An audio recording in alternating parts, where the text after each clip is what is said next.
이제 주일 3일 동안 하나님의 은혜 가운데 살다가 오늘 수요일에 또 주님의 말씀을 우리가 살펴보고 그 말씀대로 살아가는 모두 되시기를 소원합니다. 우리가 가끔 하는 말 중에 이런가 하면 저렇고 저런가 하면 이렇다라는 말이 있습니다. 이런가 하면 저렇고 저런가 하면 이렇다. 이 말의 내용은 그렇죠. 일관성이 없고 종잡을 수 없는 사람이나 또는 그러한 상태를 말할 때 이런가 하면 저렇고 저런가 하면 이렇다. 어떤 날에는 엄청 친절하고 인사도 먼저 하고 그러던 사람이 어떤 날에는 전혀 다른 사람처럼 쌩하고 지나가고 막 이런 것들 있잖아요. 그런 것들을 볼 때 이렇게 표현합니다. 이러한 면, 즉 이런가 하면 저렇고 저런가 하면 이렇다라는 그러한 면을 어떤 사람이 가지고 있다고 하면은 그 사람에 대해서 우리는 신뢰감을 가질 수가 없죠. 신뢰감이 없어요. 왜냐하면 일관성이 없으니까. 그런데 그러한 면을 보이는 사람이 일반 보통 사람이 아니고 그리스도인이라고 한다면 그러면 문제가 좀 더 심각해집니다.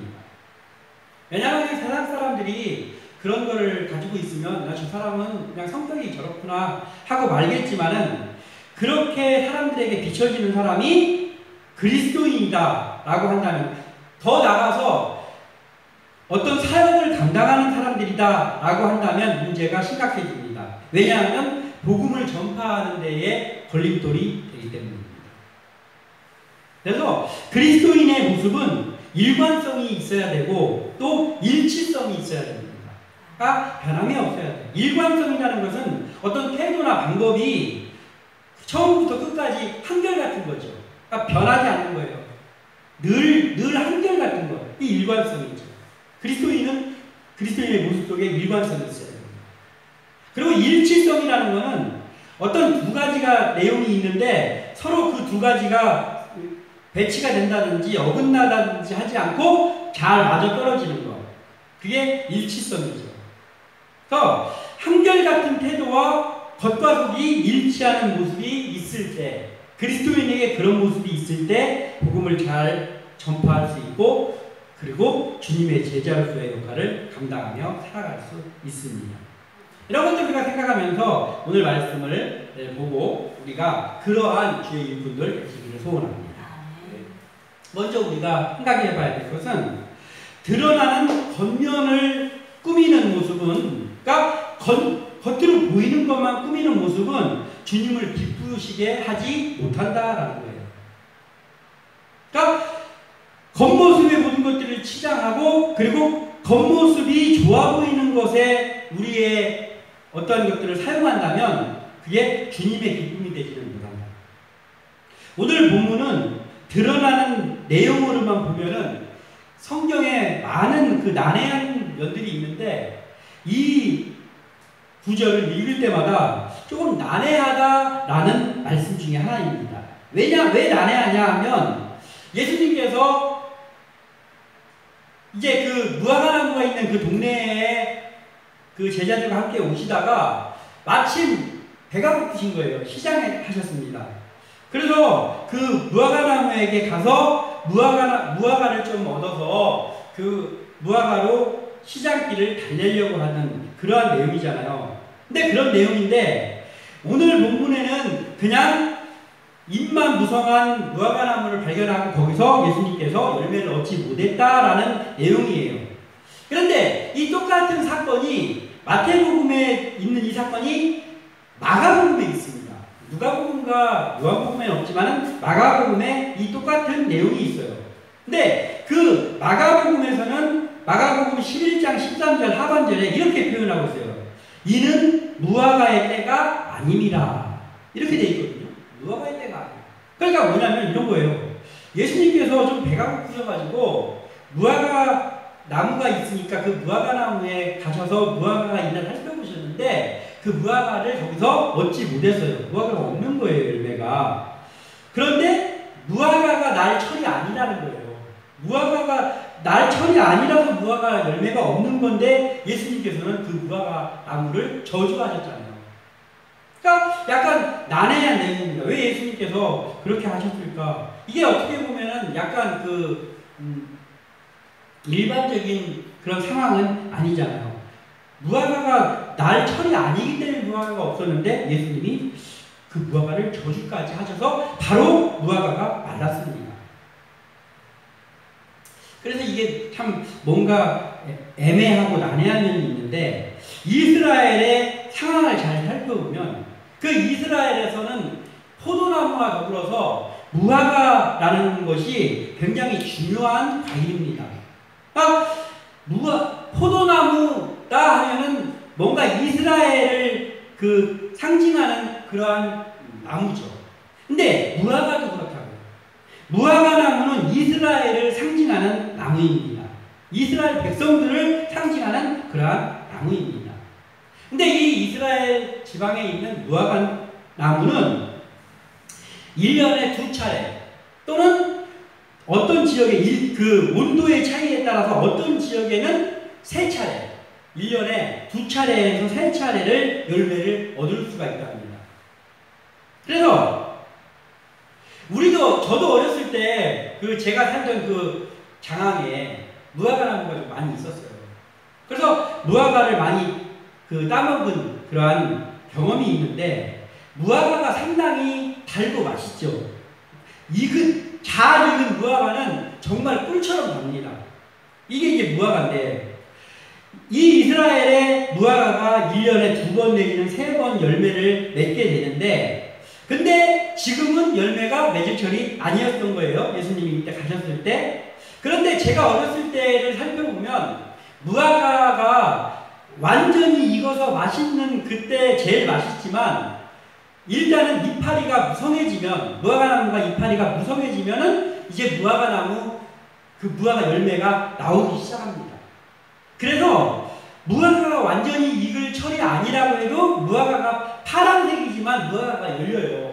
그러면 그 무화과가 어느 정도 파란색인데 이렇게 만져봐가지고 아주 딱딱하지 않고 조금 말랑한 기운이 조금 들었다 하면 그 무화과를 따서 벌려보면 아주 달고 물렁물렁하진 않지만 그래도 먹을 수는 있어요. 무화과 철이 아니라도. 그러니까 무화과 나무에게 이파리가 무성해졌다는 것은 이파리가 무성해진과 더불어서 장차 익을 무화과도 나오거든요. 그런데 오늘 이 무화과 나무가 어떻게 됐는지 이파리가 있었어요. 잎이 있었는데 열매가 덜 익은 열매라고 할지라도 열매가 있긴 있어야 되는데 열매가 하나도 없는 거예요. 그래서 예수님께서 거기 갔을 때 잎사귀밖에 아무것도 찾지 못하시고 이렇게 기록을 하고 있어요. 이거는 마가복음도 그렇고 마태복음도 그렇습니다. 그러니까 잎사귀밖에 아무것도 그냥 열매가 없더라가 아니고 잎사귀는 있다는 거예요. 잎사귀밖에 아무것도 찾지 못하시고. 그러니까 원래는 잎사귀가 있으면 덜 익은 열매라도 열매가 달려 있어야 된다는 거예요. 그런데 완전히 열매 자체가 없었어요. 그래서 예수님께서 실망하셨어요. 좀 쉬지 않기를 달리려고 했는데 잎사귀는 열매가 좀 달려있을 것처럼 잎사귀는 있는데 보니까 열매가 없는 거예요. 설익은 열매든 뭐든 열매가 없는 거예요. 이게 예수님께서 왜 이 사건이 있는 거냐면 예수님께서 이 사건 바로 전에 성전 정화 작업이 있었잖아요. 겉만 번지르르 한 제사장들, 서기관들 이런 사람들을 또 거기서 예배를 준비한다고 하는 이스라엘 민족들을 혼내시는 그런 장면이 있었잖아요. 근데 여기 지금 무화과 나무를 통해서 열매를 얻지 못한 이파리는 있는데 열매를 얻지 못한 것은 뭐냐면 겉만 그럴듯한 이스라엘 민족을 지금 꼬집으신 거예요.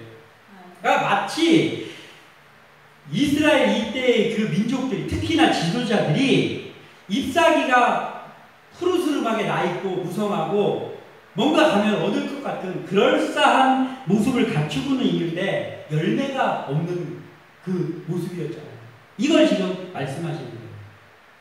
예루살렘 성전에 모여 그럴듯한 제사를 준비하고 드리고 또 절기마다 절기를 지켰지만 겉모습만 번지르르 한 모습이었단 말이에요. 이스라엘 민족들이. 그것을 지금 예수님은 열매가 없는 무화과 나무를 통해서 표현하시는 거예요. 마치 이 열매가 없는 이파리만 구성한 무화과 나무의 모습이 이 이스라엘 민족들, 특히나 제사장과 서기관과 바리새인과 사두개인 같은 이러한 사람들의 모습이다라는 것을 지금 예수님께서는 말씀하고 싶은 거예요. 그런데 시대가 다르지만 지금 우리의 모습을 바라보면서 우리가 신앙생활을 하는 그리스도인이잖아요. 그런데 우리가 믿음 생활도 하고 그리고 예배도 드리고 이렇게 그리스도인으로서 살아가고 있는데 우리의 예배 행위가 그리고 우리의 신앙생활의 모습이 마치 요식행위와 같은 그러한 모습이라고 합니다. 그러면 우리도 이들과 별다르지 않겠죠. 마치 열매를 얻지 못하는 무화과나무, 이파리만 구성한 무화과나무의 모습과 다르지 않습니다. 그래서 우리가 이러한 것들을 통해서 보면서 우리가 마음속에 가져야 될 것이 우리의 예배가 요식행위와 같은 예배, 날마다 드리는 그런 예배 그리고 그런 신앙생활이 되지 말아야 되겠다는 것을 우리가 다시 한번 생각해야 된다는 것이죠. 아멘. 우리가 잘 쓰는 요즘 신앙인들이 잘 쓰는 말 중에 예배자라는 말을 많이 씁니다. 예배자. 진정한 예배자, 참된 예배자가 우리가 돼야 됩니다라는 것을 목사님들도 많이 설교 석상에서도 얘기를 하고 저도 많이 얘기를 하고 그리고 또 우리 그리스도인들 각자가 이러한 말을 많이 합니다. 내가 진정한 예배자의 모습이 됩니다. 찬양도 그 예배자에 대한 찬양도 여러 있죠. 근데 진정한 예배자는 어떤 모습입니까? 외적인 모습이 준비된 모습과 함께 있어야 될 때인데 내적으로도 예배자로서의 역할이 서 있어야 된다는 거죠. 오늘 설교의 제목이 겉과 속의 일치성입니다. 겉과 속의 일치성. 그러니까 우리 그리스도인들의 모습이 겉으로 보이는 우리 겉모습으로서의 신앙인의 모습과 그리고 우리 내면에 있는 모습이 일치되는 그러한 모습을 우리가 가지고 있어야 진정한 예배자의 모습으로 설 수 있다. 내면이 준비된 예배자가 우리는 돼야 됩니다. 삶의 예배가 드려지는 삶을 살다가 예배의 자리로 오는 예배자. 이것이 내면이 준비된 예배자죠. 그러니까 예배를 드려요. 예배를 드리니까 분위기도 막 조성을 하면서 거룩한 그러한 모습을 가지고 예배는 드립니다. 그런데 예배를 드리고 나서 우리가 그 예배가 거기서 끝나고 나가서는 그냥 또 우리가 사람들과 어울려서 살다가 예배 시간 오면 여기서 또 거룩한 모습으로 또 예배를 드리고 이것이라면은 우리는 진정한 예배자라고 할 수는 없는 것이죠. 진정한 예배자는 이곳에서 우리가 수요 예배를 통해서 주일 예배를 통해서 여러 가지 예배들을 통해서 우리가 예배를 드리고 그리고 나아가서 우리가 살아갈 때에 삶의 그 현장 속에서 예배자로 예배하는 삶이 계속 연장이 돼야 됩니다. 즉 계속 예배를 드리는 것과 같은 삶을 살다가 다시 또 예배의 날이 됐을 때 여기 와서 예배하면서 하나님 앞에 감사하고 그리고 또 예배가 끝나면 나가서 바로 나가는 그 순간부터 삶의 예배가 또 시작되고 이것이 있어야 된다는 거예요. 즉 예배의 자리에서의 예배자로서의 모습과 예배가 끝나고 세상 가운데 나갔을 때 삶의 예배자로서의 모습이 일치성이 있어야 된다. 그래야 우리가 진정한 예배자라고 할 수 있는 것이죠. 오늘 예수님께서는 이 무화과나무에 오셔서 그 무화과나무에 열매가 없는 것을 보시고 즉시 무화과나무를 저주하십니다. 19절에 길가에서 한 무화과나무를 보시고 그리로 가사 잎사귀밖에 아무것도 찾지 못하시고 나무에게 이르시되 이제부터 영원토록 네가 열매를 맺지 못하리라 하시니 무화과나무가 곧 마른지라. 아멘. 이렇게 기록하고 있어요. 아직까지 무화과에 철이 되지 않은 무화과 나무였지만 마치 열매를 발견할 수 있을 것처럼 무성한 이파리를 자랑하고 있었습니다. 그러나 정작 주님께서 그 열매를 원하실 때 열매를 내지는 못했어요. 그리고 예수님께서는 그 나무를 책망한 거죠. 다시는 너에게서 열매를 얻지 못할 것이다. 그리고 그것이 즉시 이루어집니다. 삶의 현장에서 우리가 삶의 예배자로 살아간다는 것이 삶의 현장에서 우리가 기도하는 것. 근데 삶의 현장에서의 기도라는 것이 삶의 현장에서 우리가 해야 되는 일들이 있는데 하루에 몇 시간씩 기도만 하고 앉아있는다고 해서 그게 기도하는 자세는 아닌 것이죠. 우리의 삶의 현장에서 누구를 만나든지 무슨 일을 하든지 그 속에서 마음으로 우리가 하나님 앞에 계속해서 기도하면서 하나님 앞에 있는 그런 삶을 살아가는 것, 이것이 기도자의 모습이고 삶에서의 예배자의 모습입니다. 그렇게 살다가 예배 자리에 와서 기도할 때, 그러니까 삶의 자리에서 하던 삶을 살다가 교회에 와서 예배하면서 기도할 때 그 기도하는 사람에게 능력이 나타나는 것입니다. 그리고 삶의 현장 가운데에서 말씀 앞에서 살다가 라고 할 때 그 말씀 앞에서가 생활하는 가운데서 계속 성경만 읽고 있다든지 그럴 때도 있지만은 우리의 삶의 현장에서 바쁜 삶의 과정 가운데에서 우리가 말씀을 통해서 들었고 또 우리가 묵상했었고 그리고 우리가 읽었던 그 말씀이 우리의 삶에서 적용돼야 될 그때에 우리가 계속 말씀을 마음에 품고 살아가면 늘 그 말씀을 생각하고 있었던 게 아닌데 말씀이 적용돼야 될 때 생각이 난다는 거예요. 그래서 우리가 말씀을 계속해서 가까이 해야 된다는 게 그겁니다. 계속 말씀을 읽고 말씀을 외우고 있고 라는 것이 아니라 우리의 삶 속에서 말씀을 적용하면서 살아갈 수 있도록 말씀을 가까이 해야 된다는 거예요. 그러면 우리에게 말씀이 필요한 순간에 성령께서 우리 속에서 말씀이 생각나게 하시고 그 말씀으로 역사해 주시는 거예요. 그러면 거기서 이제 능력이 나타나는 거예요. 그런데 예수님께서 그 이파리가 무성한 나무에 가서 열매를 찾았을 때 열매가 없어요. 우리가 삶의 예배가 이루어지지 않고 삶과 예배의 자리가 일치가 되지 않고 별개로 살아가고 있다면 우리가 마치 그런 거예요. 주님이 우리에게 열매를 찾을 때 정작 겉모습은 거룩해 보이고 그럴싸한데 주님이 쓰실 만한 우리가 그릇이 되어 있지 않는 그런 모습일 때 이 나무가 받았던 그 책망, 네가 열매를 맺지 못하리라. 이런 책망을 우리도 받을 수 있다는 것이죠.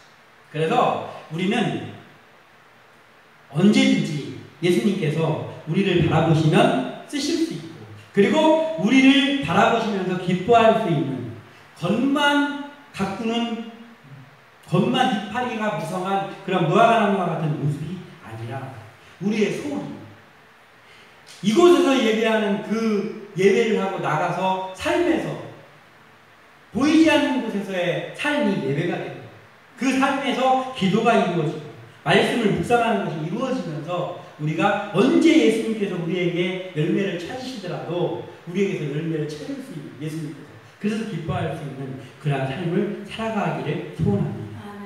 그리고 또 하나는 내면의 믿음이 밖으로 표현이 될 때 주님을 기쁘시게 할 수 있다는 겁니다. 예수님은 제자들에게 능력이 나오는 믿음의 사람을 어떤 사람이라고 말했습니까? 야, 어떤 사람이 능력이 나오는 믿음의 사람이냐? 오늘 이야기를 하고 있습니다.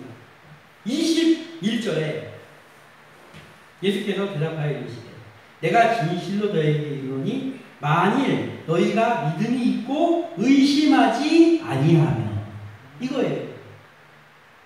만일 이 제자들이 20절에 물어봤잖아요. 아니 예수님 이 무화과나무가 바로 말랐네요. 이 어떻게 이런 일이 일어날 수가 있는 것이죠? 이렇게 물어봤어요. 그랬더니 예수님께서 내가 진실로 너희에게 이르노니 만일 너희가 믿음이 있고 그리고 의심하지 아니하면 이렇게 된다. 뭐예요? 만일 너희가 믿음이 있고 의심하지 아니하면을 실천하는 사람일 때 그 사람에게서 능력이 나타난다. 이 예수님의 대답이십니다. 즉 겉과 속에 일치하는 믿음이 있다. 믿음이 있고 마음속에 믿음이 있습니다. 내 마음속에 믿음이 있다라고 고백하는 사람들은 많습니다. 그런데 마음속에 믿음이 있고 그리고 그 믿음이 있다면 의심하지 않는 믿음으로 끝까지 하나님을 바라보는 그 믿음이 지속됩니다. 그러니까 속에 있는 믿음이 겉으로 나타납니다. 그러니까 속에 믿음이 있다고 하면 겉으로 그 믿음의 표현이 나타납니다. 속으로는 믿음이 있다고 하는데 겉으로는 믿음 있는 사람은 같지가 않아요. 이런가 하면 저렇고 저런가 하면 이런 그러한 신앙생활을 하고 있다라고 하면 그러면 그 사람에게서 하나님의 능력이 나타날 수 없지. 그래서 내면에 믿음이 있고 그리고 그 믿음이 겉으로 표현될 때 그때 그렇게 되면 의심하지 않는 믿음을 가지면 이 무화과나무에게 된 이런 일만 할 뿐 아니라 이 산더러 들려 바다에 던져지라 하여도 될 것이고 이렇게 말씀하십니까? 내면에 가득 차 있는 믿음과 그리고 외면으로 뿜어져 나오는 변함없는 모습으로 믿음이 표출되는 그것이 일치성 있게 드러날 때 그때 이러한 능력이 너희에게도 나타날 수 있다라고 말씀을 하시는 거예요.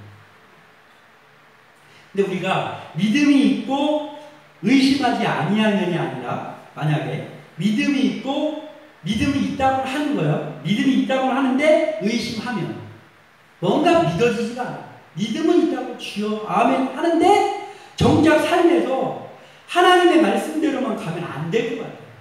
뭐라도 해봐야 될 것 같은 마음이 계속 들어온다라고 하면 그러니까 의심하면 믿음이 있고 의심하지 아니하면 이해해야 되는데 믿음이 있고 의심하면 마치 뭐와 같으냐면 네 가지 마음밭에서 가시밭과 돌밭 같은 그러한 마음이죠.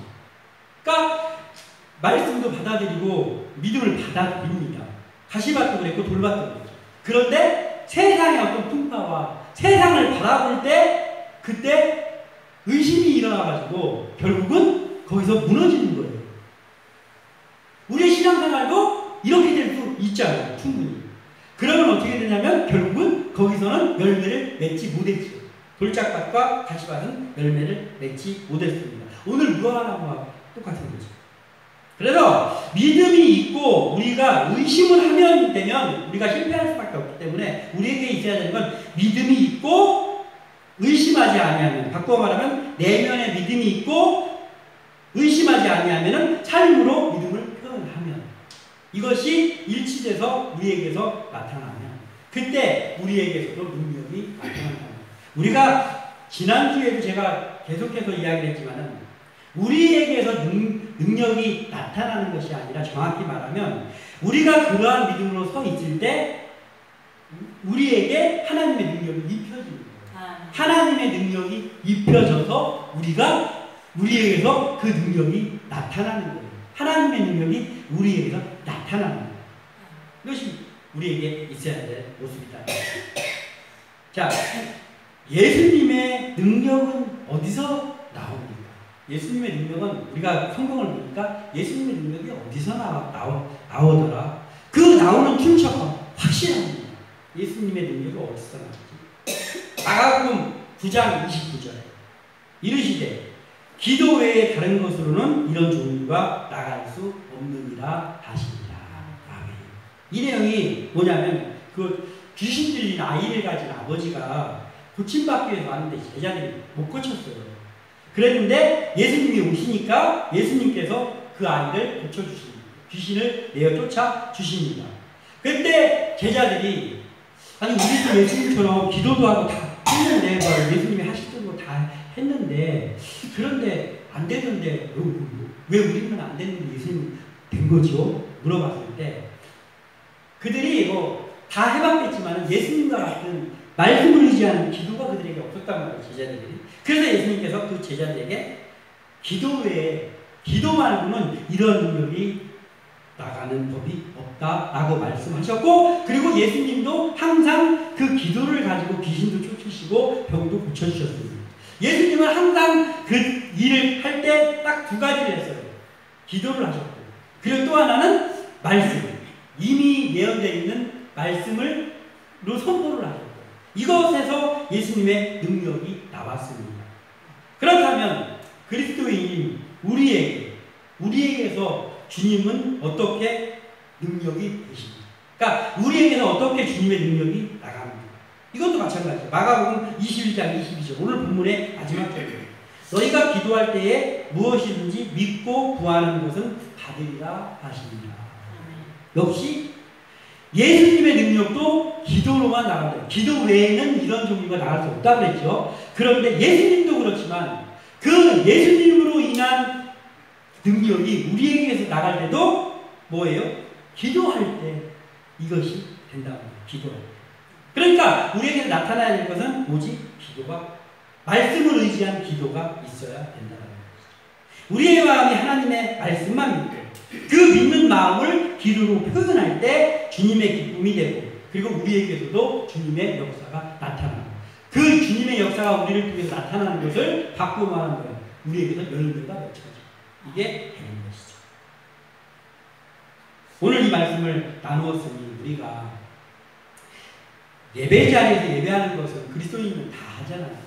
근데 우리에게서 더 중요한 것은 여기서 우리가 드려지는 이 예배가 끝난 다음에 삶의 현장으로 나갔을 때 우리에게서 그때부터 삶의 예배가 이루어지고 삶 속에서 말씀을 적용하는 삶이 이루어지고, 그리고 삶 속에서 계속 하나님과 대화하고 기도하는 삶이 이루어지고, 그렇게 겉과 속의 일치성이 일어나는 그러한 믿음을 가지고 변하지 않는 믿음, 의심하지 않는 믿음, 이것을 가지고 나감으로 인해서 우리가 이렇게 열매 없는 무화과나무의 모습이 아니라 열매가 풍성하게 맺혀지는 그러한 주님의 제자로서의 모습이 나타나기를 소원하는 마음으로 오늘 말씀을 나누었으니 우리가 이런 삶을 살아갈 수 있기를 주님의 이름으로 축원합니다.